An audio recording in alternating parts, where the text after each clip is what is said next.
السلام علیکم ورحمۃ اللہ وبرکاتہ نحمده ونصلي على رسوله الكريم اما بعد فاعوذ باللہ من الشیطان الرجیم بسم اللہ الرحمن الرحیم انک لعلی خلق عظیم صدق اللہ العظیم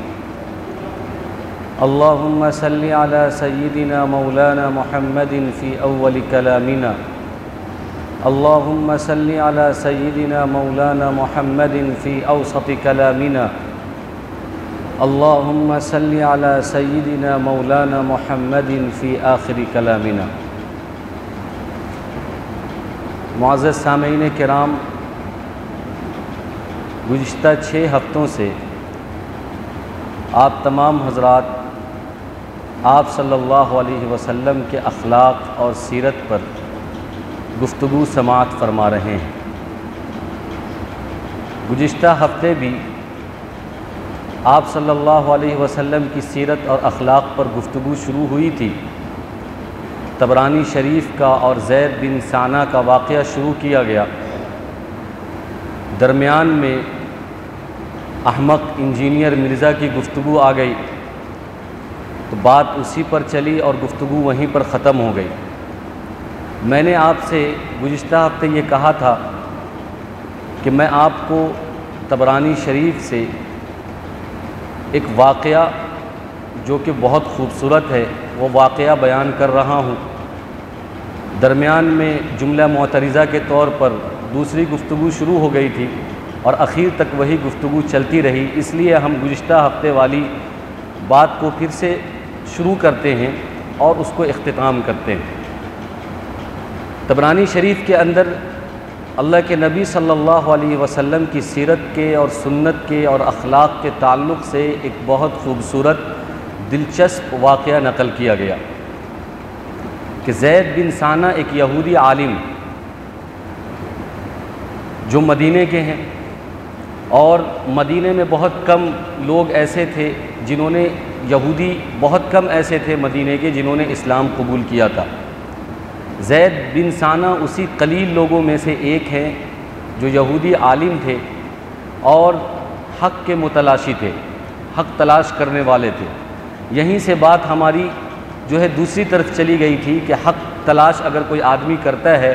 تو اس کو حق مل جاتا ہے، وہ سیدھے راستے پر آ جاتا ہے۔ چہ جائے کہ وہ ادھر ادھر کی بات کرے اور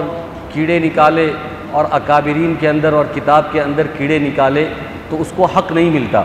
جو حق کا متلاشی ہوتا ہے اس کو حق مل جاتا ہے اور وہ ہدایت یافتہ ہو جاتا ہے، وہ راہ راست پر آ جاتا ہے۔ تو زید بن ثانہ خود اپنا واقعہ بیان کرتے ہیں کہ میں کتابوں کے اندر، تورات کے اندر آخری نبی کے آنے کی پیشن گوئی کو پڑھا اور آپ صلی اللہ علیہ وسلم کی زندگی سے ملایا تو بہت ساری چیزیں میچ ہو رہی تھی، بہت ساری چیزیں مل رہی تھی۔ جو چیزیں میں نے آپ صلی اللہ علیہ وسلم کے بشارت پر، آپ صلی اللہ علیہ وسلم کی آمد کے بشارت پر کتابوں کے اندر میں نے پڑھی، آپ صلی اللہ علیہ وسلم کی زندگی میں نے دیکھا، وہ چیز مجھے محسوس ہوئی کہ یہی آخری نبی ہیں اور اس کے بعد کوئی نبی آنے والا نہیں ہے، یہی محمد الرسول اللہ صلی اللہ علیہ وسلم۔ لیکن کتابوں کے اندر، تورات کے اندر جو 2 بڑی صفت بیان کی گئی ہے، وہ 2 بڑی صفت مجھے جانچنا ہے، پڑتالنا ہے اور اس کو تلاشنا ہے کہ وہ اس کے اندر ہے یا نہیں، وہ اس نبی کے اندر ہے یا نہیں۔ اگر وہ دونوں صفت اس نبی کے اندر ہے تو یہی آخری نبی ہے، اس کے بعد کوئی نبی آنے والا نہیں، میں اس پر اسلام قبول کر لوں گا۔ بہرحال وہ موقع تلاشتے رہے، آپ صلی اللہ علیہ وسلم کی مجلس میں بار بار آتے اور ان کو وہ دونوں صفت تلاش کرنا تھا۔ وہ دونوں صفت کیا تھی وہ آگے آئے گی۔ تو ہمیشہ صرف اس وجہ سے آتے تھے کہ میں وہ دونوں صفت تلاش کر لوں، مجھے مل جائے تاکہ میں ان کو آخری نبی مان لوں۔ ایک مرتبہ کا واقعہ ہے کہ وہ مجلس میں تشریف رکھتے تھے، زید بن ثانہ، ایک صحابی آئے، انہوں نے کہا کہ میں فلاں قبیلے سے ہوں، میں فلاں خاندان سے ہوں، میرا تعلق فلاں قبیلے سے ہے اور میرے قبیلے کے لوگ اسلام، میرے قبیلے کے اندر بھوک مری اور میرے قبیلے کے اندر غلہ اناج سب کچھ ختم ہو گیا ہے۔ قحط سالی کا موقع ہے، قحط سالی پڑ رہی ہے میرے قبیلے میں، آپ ہمارا کچھ تعاون کر دیں، ورنہ ہو سکتا ہے کہ یہ لوگ مرتد ہو جائیں، اسلام کو چھوڑ دیں، کیونکہ جب کھانے کو پینے کو رہنے کو کچھ نہیں رہے گا تو پھر وہ ہو سکتا ہے کہ وہ اسلام کو چھوڑ دیں اور اسلام سے مرتد ہو جائیں۔ اللہ کے نبی صلی اللہ علیہ وسلم نے حضرت علی رضی اللہ تعالیٰ عنہ کی طرف دیکھا، حضرت علی رضی اللہ تعالیٰ عنہ کی طرف اس لیے دیکھا تاکہ حضرت علی رضی اللہ تعالیٰ عنہ یہ بتائیں کہ بیت المال میں کچھ مال موجود ہے یا نہیں، کچھ اسباب موجود ہے یا نہیں، تاکہ اس سے ان غریبوں کی، ان غریب قبیلوں والوں کی مدد کی جا سکے۔ حضرت علی نے اتفاقاً یہ کہا کہ نہیں، بیت المال میں کچھ نہیں ہے، بیت المال بالکل خالی پڑا ہوا ہے، اس کے اندر کچھ نہیں ہے۔ زید بن ثانہ اس مجلس میں تشریف رکھتے تھے، ان کو موقع ملا کہ یہاں پر آپ صلی اللہ علیہ وسلم کی وہ دونوں صفت تلاش کی جا سکتی ہے، ڈھونڈی جا سکتی ہے، تو زید بن ثانہ نے یہ کہا کہ اللہ کے نبی کیوں ایسا آپ نہیں کر لیتے کہ مجھ سے ابھی کچھ پیسہ آپ لے لیں اور اس کے عوض میں فلاں باغ کی کچھ کھجور بعد میں ہمیں دے دینا۔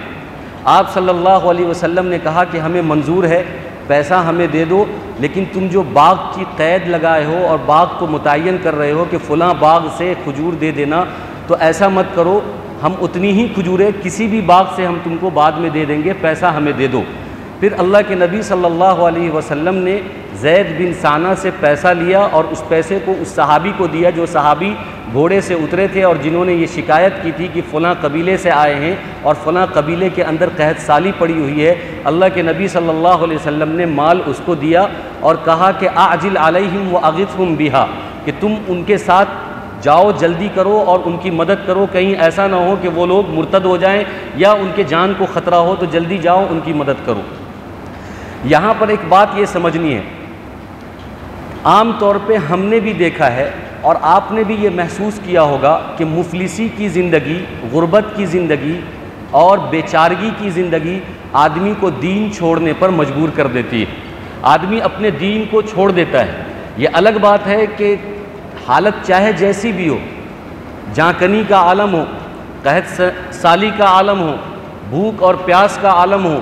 ہر پریشانی چاروں طرف سے ہمیں گھیر رہی ہو، لیکن اسلام ایک ایسا مذہب ہے جسے چھوڑنا نہیں چاہیے، مرتے دم تک اس کو گلے لگائے رکھنا چاہیے۔ لیکن ہمارے ہندوستان کے اندر اور دیگر ممالک کے بھی اندر ایسے واقعات پیش آئے ہیں جنہوں نے صرف غربت کی وجہ سے، بہت سارے لوگوں نے غربت کی وجہ سے، مفلسی کی وجہ سے، بھوکمری کی وجہ سے اور کپڑے لتے نہ ہونے کی وجہ سے، گھر نہ ہونے کی وجہ سے، مکان نہ ہونے کی وجہ سے انہوں نے مذہب تبدیل کر دیا ہے اور اسلام سے کسی دوسرے مذہب میں چلے گئے، جس کو کہتے ہیں ارتداد اور مرتد ہونا۔ یہ مرتد سامان نہ ہونے کی وجہ سے، کھانا پانی اور دانہ نہ ہونے کی وجہ سے، پیسہ نہ ہونے کی وجہ سے کسی دوسرے مذہب میں چلے جانا، مذہب کو تبدیل کر لینا، اسلام اس کی اجازت نہیں دیتا ہے اور مرتد کی سزا قتل ہے۔ لیکن عامتاً ایسا ہوتا ہے کہ جب آدمی کے پاس کوئی راستہ نہیں ہوتا، کھانے کا، رہنے کا، پہننے کا، کسی طرح کا جب کوئی راستہ نہیں ہوتا ہے تو وہ اس مذہب میں جانا چاہتا ہے جس مذہب کے لوگ اس کو دانہ پانی کھانا دینا پسند کرتے ہیں، تو آدمی اپنا مذہب بدل لیتا ہے۔ تو ہماری اور آپ کی ذمہ داری یہ ہے کہ ایسے غریبوں کو ہم ڈھونڈیں، ایسے مجبوروں کو ڈھونڈیں، ایسے بے کسوں کو ہم ڈھونڈیں ہمارے سماج کے اندر، ہمارے معاشرے کے اندر، جو اس حد تک پہنچے ہوئے ہیں کہ اگر ان کو پیسہ نہ ملے تو وہ اپنے مذہب تبدیل کر لیں۔ اگر وہ مذہب تبدیل کر لیں گے تو ان کو تو گناہ ہوگا، وہ مرتد ہو جائیں گے، ان کو گناہ ہوگا، لیکن ہمیں بھی گناہ ہوگا کہ ہم نے اپنے سماج اور اپنے مسلمان بھائی کا اتنا خیال نہیں رکھا جتنا رکھنا چاہیے کہ وہ مجبور ہو گئے مذہب تبدیل کرنے پر اور دھرم تبدیل کرنے پر۔ کیونکہ آدمی کے پاس جب کوئی راستہ نہیں ہوتا ہے تو مذہب لے کر کیا کرے گا اور دھرم لے کر کیا کرے گا؟ جب جینے کے ہی لیے کچھ پیسہ نہیں ہے، جب کھانے کے لیے کوئی روٹی نہیں ہے، تو پھر وہ مذہب لے کر کیا کرے گا؟ یہ الگ بات ہے کہ اسلام نے ہمیں یہ تعلیم دی ہے کہ بھوکے رہ کر، پیاسے رہ کر اور ہر پریشانی کو سہ کر اسلام کے لیے قربانی دینی چاہیے، کیونکہ اسلام سے بہتر اور اعلیٰ اور اچھا کوئی مذہب نہیں ہے اور اس سے اچھی انسانیت والا کوئی مذہب نہیں ہے۔ لیکن اکا دکا واقعات جو ہمارے علاقے میں پیش آتے ہیں کہ آدمی غربت کی وجہ سے مذہب تبدیل کر لیتا ہے، تو ہماری ذمہ داری یہ ہے کہ ایسے غریبوں کو ہم تعاون کریں۔ جیسے اللہ کے نبی صلی اللہ علیہ وسلم نے اس یہودی عالم سے، زید بن ثانہ سے قرض لیا اور کہا کہ بعد میں کھجور دیں گے، پیسہ دے دو اور بعد میں کھجور دیں گے، اس سے جو ہے تمہارا قرض ادا ہو جائے گا، اور ان غریبوں کی مدد کی گئی جہاں پر قحط سالی پڑ رہی تھی، جہاں پر مفلسی پڑ رہی تھی اور جہاں پر کھانے پینے کا انتظام نہیں تھا۔ خیر، زید بن ثانہ نے ایک مدت لی اور کچھ پیسہ دیا اور کچھ دنوں کے بعد لینے کا وعدہ کیا۔ صحابی بہت سارے وہاں پر موجود تھے۔ ابھی مدت میں 3-4 دن باقی تھے کہ اللہ کے نبی صلی اللہ علیہ وسلم کو کھجور لوٹانے کی مدت 3-4 دن باقی تھے۔ یہ زید بن ثانہ اپنے اس 2 صفت کو تلاش کرنے کے لیے اللہ کے نبی صلی اللہ علیہ وسلم کی خدمت میں واپس سے آ جاتا ہے اور کہتا ہے، اے محمد، یا محمد، ما علیک من حق ومن دین فادی، کہ جو حق تمہارے اوپر ہے اور جو قرض تمہارے اوپر ہے تم مجھے ادا کرو۔ اور میں نے سنا ہے کہ عبد المطلب کا خاندان قرض ادا کرنے میں ڈھیلا پن اختیار کرتا ہے۔ عبد المطلب کا خاندان جان بوجھ کر قرض ادا نہیں کرتا ہے۔ دیکھیے، یہ شخص زید بن ثانہ آپ صلی اللہ علیہ وسلم کو پورے خاندان کے سامنے، بلکہ روایت کے اندر آتا ہے کہ آپ صلی اللہ علیہ وسلم کسی مسلمان کے جنازے کو پڑھا کر فارغ ہو رہے تھے اور وہاں پر خاندان کے لوگ بھی تھے۔ غریق ایک قبرستان ہے، اس قبرستان کے پاس کھڑے ہوئے تھے، خاندان کے لوگ بھی تھے۔ وہاں پر زید بن ثانہ آتے ہیں اور یہ کہتے ہیں کہ آپ اپنا قرض مجھے ادا کر دیجئے، دین ادا کر دیجئے جو آپ نے لیا ہے۔ اللہ کے نبی صلی اللہ علیہ وسلم کو معلوم ہے، صحابی کو بھی معلوم ہے کہ ابھی دینے کی مدت ختم نہیں ہوئی ہے، ابھی 3-4 دن باقی ہے، لیکن یہ آدمی اکسانے کے لیے، یا آدمی بھڑکانے کے لیے، یا آدمی غصہ دلانے کے لیے اور آپ کو چیک کرنے کے لیے، کراس چیک کرنے کے لیے یہ کہتا ہے کہ عبد المطلب کا خاندان اور اس کے بارے میں نے یہ سنا ہے کہ یہ جب قرض لیتا ہے تو قرض جان بوجھ کر ادا نہیں کرتا اور اس کو ڈیلے کرتے رہتا ہے، اس کو تاخیر کرتا رہتا ہے۔ حضرت عمر رضی اللہ تعالیٰ عنہ جلالی آدمی تھے، غصہ والے آدمی تھے، بہت جلدی ان کو غصہ آتا تھا۔ انہوں نے جب دیکھا کہ یہ شخص اللہ کے نبی صلی اللہ علیہ وسلم کی شان میں گستاخی کر رہا ہے، تو حضرت عمر رضی اللہ تعالیٰ عنہ نے زید بن ثانہ سے مخاطب کیا اور کہا کہ تمہاری ہمت کیسے ہوئی، تمہاری جرأت کیسے ہوئی کہ تم اللہ کے نبی صلی اللہ علیہ وسلم کے بارے میں یہ بات کہتے ہو؟ اگر مجھے آپ صلی اللہ علیہ وسلم کی ناراضگی کا خیال نہ ہوتا تو میں ابھی تمہاری گردن اڑا دیتا۔ آپ صلی اللہ علیہ وسلم نے اس وقت اپنے اخلاق کا مظاہرہ کیا اور فرمایا، اے عمر، تم کو تو اتنی گرمی سے، اتنے غصے سے کام نہیں لینا چاہیے، تم کو تو اس کا قرض ادا کرنا چاہیے اور اس کو یہ کہنا چاہیے کہ بھائی قرض کا مطالبہ بھی صحیح سے کیا کرو، تہذیب کے دائرے میں کیا کرو، الٹے سیدھے طریقے سے قرض کا مطالبہ نہ کرو۔ تو اللہ کے نبی صلی اللہ علیہ وسلم نے حضرت عمر رضی اللہ تعالیٰ عنہ سے یہ نہیں کہا کہ تم میرے موافقت میں بول رہے ہو تو بہت اچھا کام کر رہے ہو، اور جو ہے میری محبت میں بول رہے ہو تو بہت اچھا کام کر رہے ہو، بلکہ اللہ کے نبی صلی اللہ علیہ وسلم نے حضرت عمر سے یہ کہا کہ وہ تو صحیح کر رہا ہے کہ اپنے قرض کا مطالبہ کر رہا ہے، تم اس کو ایسی بات کیوں کہہ رہے ہو کہ میں تمہاری گردن اڑا دوں گا؟ اگر مجھے اللہ کے نبی صلی اللہ علیہ وسلم سے ناراضگی کا اندیشہ اور خیال نہ ہوتا تو میں ابھی تمہاری گردن مار دیتا، بلکہ تم اس سے نرمی سے بات کرو، نرمی سے سمجھاؤ اور کہو کہ قرض کا مطالبہ کرنا صحیح سے مطالبہ کیا کرو اور تمہارا قرض ہم ادا کر دیں گے۔ پھر آپ صلی اللہ علیہ وسلم نے ابھی 3 دن باقی ہے قرض ادا کرنے میں، مدت کا 3 دن باقی ہے، حضرت عمر سے کہتے ہیں کہ تمہاری سزا یہ ہے کہ اس شخص کو لے کر جاؤ اور اس شخص کو اس کا قرض ادا کرو، اس کو کھجور ادا کرو اور مزید 50 کلو کھجور اس کو ادا کرو، جو اس کا حق ہے جو طے ہو گیا ہے وہ تم ادا کرو اور اس پر مزید 50 کلو کھجور ادا کرو۔ وہ شخص جاتا ہے زید بن ثانہ، اور زید بن ثانہ جب حضرت عمر رضی اللہ تعالیٰ عنہ کے ساتھ جاتا ہے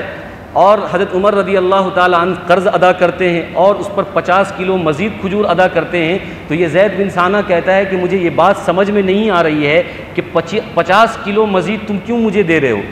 تو انہوں نے کہا کہ اللہ کے نبی صلی اللہ علیہ وسلم نے مجھ سے کہا ہے کہ جو تم نے اس شخص کے ساتھ زیادتی کی ہے یہ اس زیادتی کا بدلہ ہے۔ زیادتی کیا کی ہے؟ صرف اس نے ایک جملہ، حضرت عمر رضی اللہ تعالیٰ عنہ نے ایک جملہ یہ کہا تھا کہ اگر مجھے اللہ کے نبی صلی اللہ علیہ وسلم کی ناراضگی کا اندیشہ نہ ہوتا تو میں تمہاری گردن مار دیتا اور تمہاری گردن اتار دیتا۔ تو یہ جو بد کلامی اور یہ جو میں نے گرم تیور میں تم سے بات کیا اس کے عوض میں 50 کلو کھجور اللہ کے نبی صلی اللہ علیہ وسلم نے کہا ہے مجھے دینے کے لیے۔ زید بن ثانہ کہتے ہیں کہ جو دو صفت کی مجھے تلاش تھی وہ دونوں صفت آپ صلی اللہ علیہ وسلم کے اندر مل گئی۔ جانتے ہیں وہ دو صفت کیا ہے؟ دونوں صفت کتابوں کے اندر موجود ہے کہ یسبق حلمہ غضبہ، کہ آپ صلی اللہ علیہ وسلم کا حلم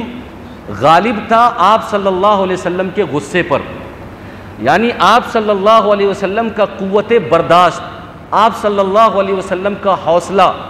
کنٹرول، یہ غالب ہوتا تھا آپ صلی اللہ علیہ وسلم کے غصے پر۔ اور دوسری صفت یہ کہ اگر کوئی شخص لا یزید شدت الجہل علیہ الا حلما، کہ اگر کوئی شخص آپ صلی اللہ علیہ وسلم کو غصہ دلانا چاہتا، بھڑکانا چاہتا، اور آپ صلی اللہ علیہ وسلم کو مزید برا بھلا کہہ کر غصہ دلانا چاہتا تو آپ صلی اللہ علیہ وسلم کی بردباری اور بڑھ جاتی تھی، آپ صلی اللہ علیہ وسلم کا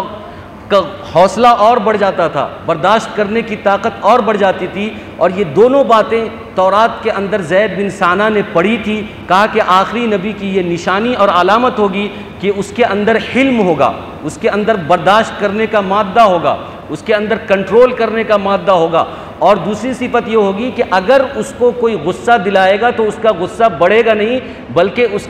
بلکہ وہ کنٹرول کرے گا، جتنا غصہ کوئی اس کو دلائے گا اتنا ہی وہ بردبار بنے گا، اتنا ہی وہ برداشت کرے گا۔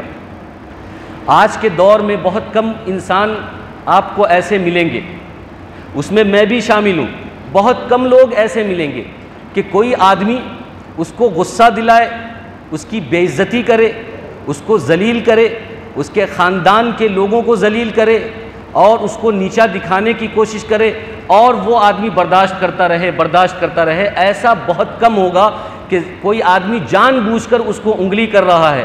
ٹارچر کر رہا ہے اور اس کو جو ہے غصہ دلا رہا ہے، اس کو بھڑکا رہا ہے۔ ایسا بہت کم ملے گا کہ وہ آدمی اس کو برداشت کر لے اور برداشت کر کے اور حلم کے ساتھ، نرمی کے ساتھ کام لے۔ بلکہ آج تو ہمیں بیجا باتوں پر غصہ آتا ہے، جہاں پر غصہ نہیں کرنا چاہیے، جہاں پر عموماً عام طور پہ ایک عام آدمی برداشت کر سکتا ہے، ایک عام آدمی غصہ نہیں کر سکتا ہے، وہاں پر بھی ہمیں غصہ آ جاتا ہے۔ لیکن اللہ کے نبی صلی اللہ علیہ وسلم کا اخلاق، آپ صلی اللہ علیہ وسلم کی سیرت یہ ہے کہ کوئی آدمی انگلی کر رہا ہے، کوئی آدمی ٹارچر کر رہا ہے، کوئی آدمی آپ کو غصہ دلا رہا ہے اور ایسے جملے کس رہا ہے، ایسے تانے دے رہا ہے کہ آدمی کا خون گرم ہو جائے، آدمی غصے میں آ جائے، آدمی جلال میں آ جائے اور کچھ کر بیٹھے۔ کیونکہ اگر کوئی، ہر انسان کے ساتھ شیطان لگا ہوا ہے، اگر کوئی اس کے نفس کے ساتھ چھیڑ چھاڑ کرے گا، اس کی ذات کے ساتھ چھیڑ چھاڑ کرے گا، اس کے خاندان کے ساتھ چھیڑ چھاڑ کرے گا، اس کے بچوں کے ساتھ چھیڑ چھاڑ کرے گا اور اس کے اہل و عیال کے ساتھ چھیڑ چھاڑ کرے گا، تو کوئی بھی انسان غصہ ہو جائے گا اور اپنے غصے میں ریئیکشن دے گا۔ لیکن آپ صلی اللہ علیہ وسلم کے اخلاق ایسے نہیں تھے۔ زید بن ثانہ نے جب یہ کہا کہ مجھے ایسا لگتا ہے کہ آپ میرا قرض ادا کرنا نہیں چاہتے، اور میں نے یہ سنا ہے کہ آپ کے خاندان والے، عبد المطلب کے خاندان والے جب قرض لے لیتے ہیں تو اس کو بلا وجہ تاخیر کرتے ہیں اور دینا نہیں چاہتے۔ یہ بات غصہ دلانے والی تھی، یہ بات بھڑکانے والی تھی۔ اسی وجہ سے حضرت عمر رضی اللہ تعالیٰ عنہ کو غصہ بھی آ گیا۔ حضرت عمر رضی اللہ تعالیٰ عنہ تلوار تان دیے اور انہوں نے کہا کہ اگر مجھے اللہ کے نبی صلی اللہ علیہ وسلم کی ناراضگی کا خوف نہ ہوتا تو میں ابھی تمہاری گردن مار دیتا۔ حضرت عمر رضی اللہ تعالیٰ عنہ کے بیہیو سے، ان کی کیفیت سے، ان کی حالت سے یہ بات سمجھ میں آتی ہے کہ غصے کے وقت غصہ آنا بھی جائز ہے، حق بات پر غصہ کرنا بھی جائز ہے، ناحق بات پر غصہ کرنا جائز نہیں ہے۔ اور ہر آدمی کی طبیعی کیفیت، فطری کیفیت، طبیعت الگ الگ ہوتی ہے۔ کسی آدمی کو جلد غصہ آتا ہے، کسی آدمی کو بہت کم غصہ آتا ہے اور کسی آدمی کو غصہ بالکل نہیں آتا ہے۔ لیکن احتیاط اس بات میں ہونا چاہیے اور اندازہ اس بات سے کرنا چاہیے کہ آدمی غصہ کس بات پر کرتا ہے۔ آپ دیکھیں گے انبیاء علیہم الصلاۃ والسلام کی ایک ترتیب ہے۔ حضرت موسیٰ علیہ الصلاۃ والسلام کا جب نزول ہوا تو حضرت موسیٰ علیہ السلام جلالی نبی تھے۔ حضرت موسیٰ علیہ الصلاۃ والسلام پر جلال غالب رہتا تھا، اور جلالی نبی تھے۔ ہزاروں واقعات آپ کو ایسا حضرت موسیٰ علیہ السلام کا ملے گا جلالی والا، غصے والا، لیکن اس کا یہ مطلب نہیں ہے کہ حضرت موسیٰ علیہ السلام غلط بات پر غصہ کرتے تھے، اس کا یہ مطلب نہیں ہے کہ کسی کے ساتھ ظلم کرتے تھے یا کسی ناحق پر غصہ کرتے تھے۔ غصہ آتا تھا، ان کو جلال آتا تھا تو ناحق نہیں آتا تھا، حق پر آتا تھا۔ ایسے ہی ان کے بعد جب حضرت عیسیٰ علیہ السلام کا نزول ہوا تو حضرت عیسیٰ علیہ السلام جمالی تھے، حضرت عیسیٰ علیہ السلام کے اندر جمال تھا، بہت جمال۔ غصہ جہاں حضرت عیسیٰ علیہ السلام ہر معاملے کو بہت ہی خوبصورتی کے ساتھ، بہت نرمی کے ساتھ، بغیر کسی ریئیکشن کے حل کرتے تھے، اس لیے حضرت موسیٰ علیہ السلام کو کہا گیا کہ یہ جلالی انبیاء ہیں اور حضرت عیسیٰ علیہ السلام یہ جمالی انبیاء ہیں۔ اللہ کے نبی صلی اللہ علیہ وسلم کے بارے میں آتا ہے کہ آپ صلی اللہ علیہ وسلم کبھی جمال میں بھی رہتے تھے اور کبھی جلال میں بھی رہتے تھے۔ آپ صلی اللہ علیہ وسلم کے جلال کی یہ حالت ہوتی تھی کہ جب آپ منبر پر بیٹھتے تو آپ کے آنکھ سرخ ہو جاتے، آپ کا جو ہے کبھی کبھار آپ صلی اللہ علیہ وسلم کو جب غصہ آتا تو کان لال ہو جاتا، چہرہ لال ہو جاتا، آنکھ لال ہو جاتا، اور غصے کی وجہ سے کبھی آپ صلی اللہ علیہ وسلم کسی کی طرف رخ نہیں کرتے تھے۔ تو یہ تو انبیاء کی حالت ہے۔ دوسری حالت آپ کو میں صحابہ کی بتاؤں کہ حضرت ابو بکر صدیق رضی اللہ تعالیٰ عنہ کی حالت جمالی تھی، وہ بہت نرم دل کے تھے، بہت نرمی ان کے اندر تھی۔ لیکن دوسری طرف جب دوسرے خلیفہ حضرت عمر رضی اللہ تعالیٰ عنہ کی بات ہوتی ہے تو حضرت عمر رضی اللہ تعالیٰ عنہ جلالی تھے، یعنی ان کے اندر جلال بہت جلدی آتا تھا، غصہ بہت جلدی آتا تھا، اور ہزاروں واقعات ایسے پڑے ہوئے ہیں۔ اگر میں وہ سارے واقعات آپ کے سامنے رکھوں تو پھر میری گفتگو دوسری طرف چلی جائے گی۔ میں صرف آپ کو یہ بتانا چاہتا ہوں کہ الحب فی اللہ والبغض فی اللہ، کہ غصہ اگر آتا ہے تو وہ بھی اللہ کے دین کی وجہ سے آنا چاہیے، اور اگر کسی کے ساتھ نرمی ہوتی ہے تو وہ بھی اللہ کے دین کی وجہ سے ہونا چاہیے۔ یہی حالت، یہی سیرت، یہی کیفیت انبیاء علیہم السلام کی تھی، یہی کیفیت صحابہ کرام کی تھی۔ یہ الگ بات ہے کہ کسی پر جمال غالب ہوتا تھا، کسی پر جلال غالب ہوتا تھا، لیکن یہ اس کا مطلب بالکل نہیں ہے کہ ایک آدمی جو جمالی ہے اس پر غصہ آئی نہ، وہ غصہ کرے ہی نہ، وہ آدمی جو ہے کچھ بولے ہی نہ۔ غصہ کرنے کا یہ مطلب ہے کہ جہاں پر غصہ ہونا چاہیے وہاں پر غصہ کرنا۔ قرآن کریم کے اندر ہے یا حدیث مبارکہ کے اندر ہے کہ غصہ شیطان کی طرف سے ہوتا ہے۔ یہ غصہ، اس غصے سے مراد کیا ہے کہ جب غصہ آئے تو آدمی کو اعوذ باللہ من الشیطان الرجیم پڑھنا چاہیے، پانی پی لینا چاہیے، یا کھڑا ہے تو بیٹھ جانا چاہیے، یا بیٹھا ہوا ہے تو سو جانا چاہیے۔ اس غصے سے مراد یہ شیطانی غصہ ہے جو غلط بات پر، ناحق کسی بھی بات پر، نہ جس کا سر ہے نہ پیر ہے، اس پر غصہ کر رہا ہے تو یہ شیطانی غصہ ہے۔ لیکن اگر کہیں دین پٹ رہا ہو، دین مٹ رہا ہو، دین کی بدنامی ہو، صحابہ کی بدنامی ہو، اور اللہ کے نبی صلی اللہ علیہ وسلم کی ذات پر کیچڑ اچھالا جائے، صحابہ کی ذات پر کیچڑ اچھالا جائے، آپ کے سامنے سنت کا جنازہ نکالا جائے اور وہاں پر بھی آپ کہیں کہ نہیں بڑی نرمی سے کام لینا چاہیے، وہاں پر غصہ نہیں کرنا چاہیے، یہ نرمی سے مسئلہ حل کر لینا چاہیے، تو اس کو حدیث کے اندر کہا گیا کہ یہ گونگا شیطان ہے، الشیطان الاخرس، کہ جو آدمی دیکھ رہا ہے کہ وہاں پر غصہ کرنا چاہیے، دین پٹ رہا ہے، دین ملیا میٹ ہو رہا ہے اور دین کی شبیہ بگڑ رہی ہے، شریعت کی شبیہ اور شکل بگڑ رہی ہے، لیکن وہ آدمی کہتا ہے کہ نہیں یہاں پر خاموش رہو، نرمی سے کام لو، غصہ نہیں کرو، تو حدیث کے اندر کہا گیا کہ یہ آدمی الشیطان الاخرس ہے، یعنی یہ گونگا شیطان ہے کہ جہاں پر اس کو غصہ کرنا چاہیے وہاں پر غصہ نہیں کرتا ہے، اور جہاں پر غصہ نہیں کرنا چاہیے وہاں پر بالکل بہت زیادہ غصہ کر دیتا ہے۔ تو اللہ کے نبی صلی اللہ علیہ وسلم کے اعلیٰ صفات ہیں، اعلیٰ اخلاق ہیں، آپ صلی اللہ علیہ وسلم نرم دل ہیں، آپ نے نرمی کی تعلیم دی ہے، آپ نے معافی کی تعلیم دی ہے، لیکن اس کا یہ مطلب بالکل نہیں ہے کہ جہاں پر غصہ کرنا جائز ہے، حق بات پر غصہ کر سکتے ہیں تو وہاں پر بھی غصہ نہیں کر رہا آدمی، نرمی سے کام لے رہا ہے۔ حضرت عمر رضی اللہ تعالیٰ عنہ کے بارے میں آپ کا کیا خیال ہے؟ حضرت عمر رضی اللہ تعالیٰ عنہ بات پر جو اپنی تلوار نکال لیتے تھے، بات پر جو ہے کسی پر چڑھ جاتے تھے، تو کیا حضرت عمر رضی اللہ تعالیٰ عنہ ناحق تھے یا کسی پر ظلم کرنے والے تھے یا کسی کا حق دبانے والے تھے یا کسی کو نیچا دکھانے والے تھے؟ نہیں، بالکل نہیں۔ حضرت عمر رضی اللہ تعالیٰ عنہ پر جلال تھا، غصہ تھا اور گرمی تھی، لیکن یہ گرمی حق کے لیے تھی، دین کے لیے تھی، اللہ کے دین کی محبت کے لیے تھی، اور اللہ کے دین پر فدا ہونے والی محبت کی وجہ سے ان کو غصہ آتا تھا. لیکن حضرت ابو بکر رضی اللہ تعالیٰ عنہ کے بارے میں ہے کہ ان کے اندر نرمی تھی, ان کے اندر جو ہے غصہ نہیں تھا. تو جہاں پر غصہ,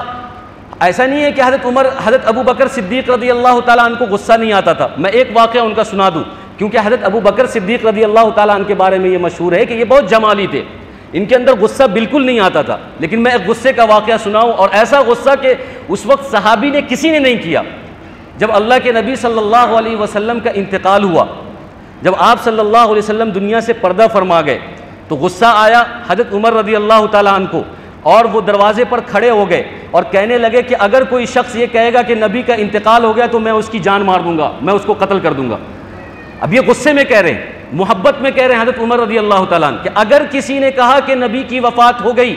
نبی کا انتقال ہو گیا, تو میں اس کی گردن مار دوں گا. نبی کا انتقال نہیں ہوا ہے. اب یہ جو محبت ہے حضرت عمر رضی اللہ تعالیٰ عنہ کے اندر, یہ محبت ان کے اندر اتنی ہے کہ اس کی وجہ سے وہ کہہ رہے ہیں کہ اگر نبی کی وفات بھی ہو جائے تو تم کو یہ نہیں کہنا کہ نبی کی وفات ہو گئی. محبت تھی. اس مسئلے کو حل کیا اپنی نرمی سے, اپنی خوبصورتی سے حضرت ابو بکر صدیق رضی اللہ تعالیٰ عنہ, اور قرآن کی آیت پڑھی, فرمایا وما محمد الا رسول قد خلت من قبله الرسل افإن مات او قتل انقلبتم على اعقابكم ومن ينقلب على عقبيه فلن يضر الله شيئا, کہ محمد اللہ کے بندے اور اس کے رسول ہیں, اور اگر محمد کا انتقال ہو جائے, محمد الرسول اللہ صلی اللہ علیہ وسلم کا, تو کیا تم غصہ کرنے لگو گے اور اپنے قدم کو پیچھے کھینچ لو گے اور مرتد ہو جاؤ گے اور ایسی حرکت کرو گے؟ حضرت عمر رضی اللہ تعالیٰ عنہ کو شرح صدر ہوا, ان کا غصہ ٹھنڈا ہوا اور مسئلہ حل ہو گیا. لیکن اسی کے جسٹ بعد کچھ لوگ جو نئے نئے مسلمان ہوئے تھے, اور خلافت تھی حضرت ابو بکر صدیق رضی اللہ تعالیٰ عنہ کے ہاتھ میں, نئے نئے مسلمان ہوئے تھے, انہوں نے زکوٰۃ سے انکار کر دیا اور انہوں نے کہا کہ اب ہم زکوٰۃ نہیں دیں گے. اللہ کے نبی صلی اللہ علیہ وسلم کے زمانے میں زکوٰۃ دیتا تھا, اب میں زکوٰۃ نہیں دوں گا چونکہ آپ صلی اللہ علیہ وسلم کا انتقال ہو گیا ہے, ہم دین سے بھی پھر جاتے ہیں اور ہم زکوٰۃ بھی نہیں دیں گے. یہ بہت بڑا فتنہ تھا. حضرت ابو بکر صدیق رضی اللہ تعالیٰ عنہ اس وقت کھڑے ہوئے اور اکیلے کھڑے ہوئے اور کہا کہ جو شخص حضور صلی اللہ علیہ وسلم کے زمانے میں ایک رسی کی زکوٰۃ دیتا ہے اس کو زکوٰۃ دینا ہے, اور اگر وہ زکوٰۃ نہیں دے گا تو میں اس سے تلوار سے مقابلہ کروں گا. اور اس وقت انہوں نے تاریخی جملہ کہا اَيُنْقَصُ الدِّينُ وَأَنَا حَيٌّ, کہ نبی کے بعد اگر دین کے اندر کوئی کمی رہے اور ابو بکر زندہ رہے, ایسا ہو نہیں سکتا ہے. اگر تم نبی کے زمانے میں ایک رسی کی زکوٰۃ دیتے تھے تو ابھی تم کو دینا ہوگا, چاہے جیسے دو دینا ہوگا, تم منع نہیں کر سکتے.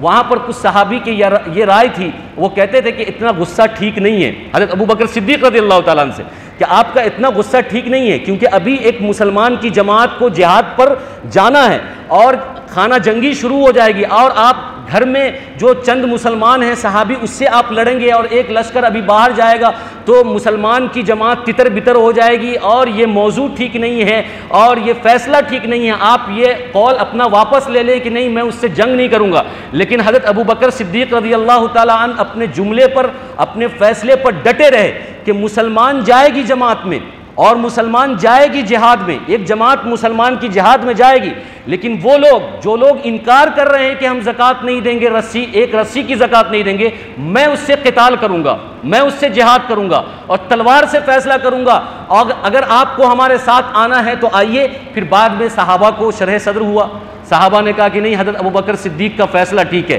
حضرت ابو بکر صدیق نے جو بات کہی ہے کہ اللہ کے نبی صلی اللہ علیہ وسلم کے زمانے میں جو معمول تھا, جو حیت تھی, جو حالت تھی, جو کیفیت تھی, وہی صفت وہی حالت خلافت کے زمانے میں بھی ہونا چاہیے. اگر یہ صفت بدل جائے گی تو پھر بعد کے زمانے میں بھی بدلے گی, اس کے بعد بھی بدلے گی, اس کے بعد بھی بدلے گی, اور اتنی بدل جائے گی کہ آج 1400 سال اللہ کے نبی صلی اللہ علیہ وسلم کے دین کو ہو گیا تو آج تو پورا دین ہی ملیا میٹ ہو جاتا. اگر اس وقت وہ ایکشن حضرت ابو بکر صدیق نہیں لیتے